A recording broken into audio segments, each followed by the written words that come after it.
Olá, conforme prometido, eu vou gravar o primeiro dos 3 vídeos que eu fiz uma enquete. Web 3.0, a revolução genética e a geração Z. Ganhou em primeiro lugar, mas eu vou gravar os 3. Web 3.0.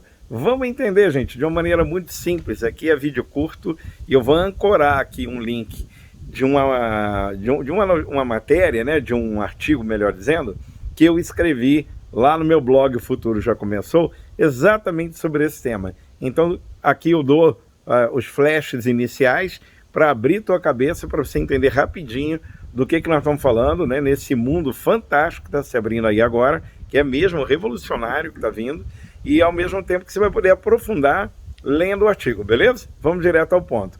Anos 90 é quando surge essa extraordinária mudança na humanidade, que foi a Web 1.0, e ela vinha lá desde a academia, o pessoal das universidades americanas, né? Num primeiro momento, essa visão toda era uma grande rede de informações para uso de conflitos de guerra, etc e tal, mas, naturalmente, como eu costumo acreditar, né, a espiritualidade vai se valendo da pequenez humana e vai induzindo para a aplicação civil, vai induzindo para aquilo que é a finalidade maior dela. E aconteceu que a web, quando ela é estabelecida nos anos 90, o mundo muda, né? A informática toma uma outra dimensão e o que era naquele momento? Uma internet em que você fazia, era limitada a buscas, né? Fazia buscas, o que a gente chama de hiperlink, hipertexto, em que você digitava alguma coisa e de maneira mágica aquilo ali te trazia uma série de explicações ou de notícias ou links vinculados, como a gente faz hoje, quando a gente navega, né, nesses buscadores, e a gente tem tudo hoje muito à mão, isso pra gente é muito claro. Quem já nasceu nos anos 90 não consegue nem imaginar como é que seria antigamente aquelas, né, inúmeras, como é que chamava, enciclopédias, né, britânica e tantas outras que a gente tinha que consultar para ter acesso ao conhecimento. Então, a gratidão nossa, né, de ter vindo a Web 1.0. Mas, quando chega ali nos anos 2000, a internet toma um outro tamanho, um outro movimento e uma outra importância revolucionária na vida humana. Porque, ao invés de você só pesquisar, agora essa Web 2.0, ela te deu o quê? A possibilidade de interação, de você poder criar, por exemplo, participar de redes, de grupos, e aí você viu as chamadas redes sociais surgirem. E isso foi muito incrível, e é muito incrível até hoje, né? Dura aí quase 2 décadas, em que você pôde ter um WhatsApp, um Instagram, um LinkedIn, um Twitter, né? Um Facebook, e tudo isso te permitiu interagir. Então, a outra camada dessa rede poderosa, né, que é a integração das vidas, integrações humanas. Qual foi o problema desse raio, dessa Web 2.0? E nesse momento tem sido, por isso que está vindo uma nova. Ela virou proprietária, gente. Então, Web 2.0, basta ver que para você ter uma conta no Twitter, outra no LinkedIn, outra no Facebook, cada lugar é um perfil, cada lugar é um cadastro, cada lugar... Você não tem uma interoperabilidade, você não tem uma independência dos teus dados, né? Porque esse pessoal começou a usar muito de publicidade para fazer um negócio funcionar, né? Nos dá a impressão de que tudo é grátis, né? E como já dizia no Dilema das Redes, quando você não paga, o produto é você, né? E a turma começou a quebrar a privacidade, a investigar tudo que você, de alguma maneira, digita. Mas como assim? Isso não é teoria da conspiração? Não, os algoritmos começaram a ficar muito inteligentes e muito intuitivos, ao ponto de que a manipulação disso e os proprietários disso ficaram absolutamente bilionários. Você pega das 10 maiores empresas de tecnologia do mundo, né, cotada em bolsa, né, valor de marca na bolsa de Nova York, por exemplo, das 10, 9 são de tecnologia e a grande maioria é de redes sociais, né?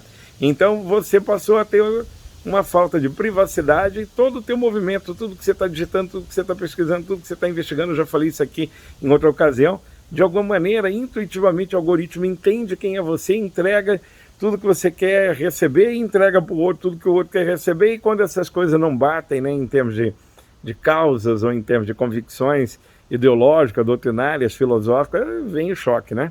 Então, as polarizações, como eu já expliquei aqui, elas são frutos dessa separatividade que esses colonizadores digitais, de alguma maneira, passaram a fazer isso. Começou lá na eleição do Trump, quando a Suprema Corte colocou a Cambridge Analytica e o Facebook, né, para responder um processo muito grave, né, em função de vazamentos de dados de 87 milhões de pessoas para poder favorecer um candidato à maior democracia do mundo. Então foi uma primeira agressão dessa Internet 2, dessa rede, vamos dizer, centralizada e proprietária que se tornou.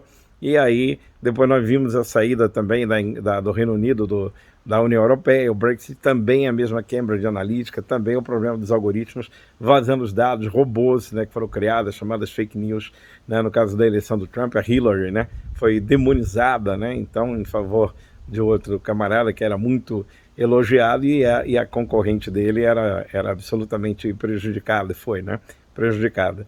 E o mundo chega ao ponto de ver se as duas grandes democracias da história humana, né, que é o Reino Unido, que é os Estados Unidos, de alguma maneira foram alcançadas, foram atingidas, foram quebradas as relações de confiança e de privacidade. Então aqueles que fizeram a web lá na origem, que tinha a boa intenção de integrar a humanidade, de trazer, vamos dizer assim, né, um mundo mais próximo, um mundo sem grandes diferenças, viram que, ao contrário, a separatividade e as diferenças ampliaram muito, né? E aí você tem um risco do que a gente chama de uma espécie de tecnocracia, né? Então, no lugar de democracia, é o controle das empresas de tecnologia sobre a mente humana, onde o território desses colonizadores não é mais como antigamente o terreno para extrair riqueza, mas o solo agora é da mente, né? É o solo mental, é usar o teu tempo, a tua atenção, né? A tua energia, te expor a comparações o tempo inteiro. Bom, vamos lá, Web 3.0. Ô, Gilberto, então tudo vai ser resolvido como mágica? Não, é um processo, né? Inclusive a Web 3.0 é dessa galera original que não admite, né, que a coisa tenha tomado esse rumo e que está criando algo grandioso de volta para o controle, no bom sentido do termo, né, da individualidade, da privacidade. Então na Web 3.0 vai ser toda baseada em blockchain. Vamos só entender, imagina um copo d'água, né? E agora tu imagina que todos os dados estão concentrados ali. Isso é uma web centralizada, né? Agora imagina uma web baseada em computação distribuída, onde cada gota água desse copo está num copo diferente, milhares de copos.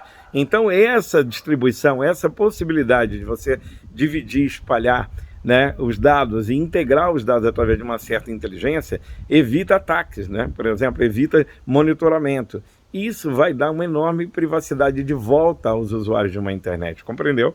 A Web 3.0, então, baseada nesse blockchain, que é essa computação distribuída, que é a mesma que está lá por baixo das criptomoedas, como o Bitcoin, etc., que em 14 anos nunca foi quebrada, nunca se conseguiu essa infraestrutura, né, ser atingida, alcançada, pela própria característica dela. Ela volta a te dar poder individual. A Web 3.0 vai gerar uma revolução. Por exemplo, existe uma palavrinha chamada DeFi, ou Decentralized Finance, que são finanças descentralizadas. Que raio que é isso? Imagina que você vai poder, de alguma maneira, e tem uma palavrinha também chamada tokenização, né, da economia. Então imagina aquele café que você vai sempre, o lugar que você sempre almoça, se você pudesse comprar uma fraçãozinha daquele empreendimento, já que você vai sempre lá para levar os teus amigos, né?